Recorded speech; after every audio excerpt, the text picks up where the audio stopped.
மகனே, உனக்கு ஒரு மடல். ஓய்வின்றி ஓடியதால் ஓய்வெடுக்கச் சென்றேன் மகனே. ஒருபோதும் உன்னை விட்டு ஓடிவிட மாட்டேன்.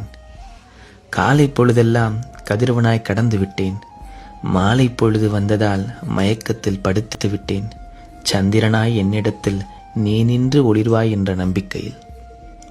உன் தமையனுக்கு தகவல் சொல்லி தேற்று. தகப்பனாய் நீ இருப்பாய் என்று தன்னம்பிக்கை ஊட்டு. உன்னை ஈன்றவளிடம் எடுத்துச் சொல். துயர் கொள்ள வேண்டாம் என்று துணிவாகச் சொல். நாங்கள் சேர்ந்து பயணித்து சேர்த்து வைத்த நினைவுகளை சற்றே சிந்தித்து செலவிடச் சொல். சுற்றியுள்ள உற்றாரை சற்றே சிரித்து கொண்டே சமாளி. என்றும் இறைவன் ஒருவனே அனைத்திற்கும் முதலாளி. நான் கட்டிய கூட்டை விடுமுறை நாட்களில் வேடந்தாங்களாய் மாற்றிவிடு. என் பேர குழந்தைகள் வந்து போகட்டும். மற்றவையெல்லாம் மன அலைபேசியில் அவ்வப்போது உன்னுடன் உரையாடும்போது சொல்கிறேன். துணிவோடு நீ இருப்பாய் என்ற நம்பிக்கையில் துயில் கொள்கிறேன் மகனே.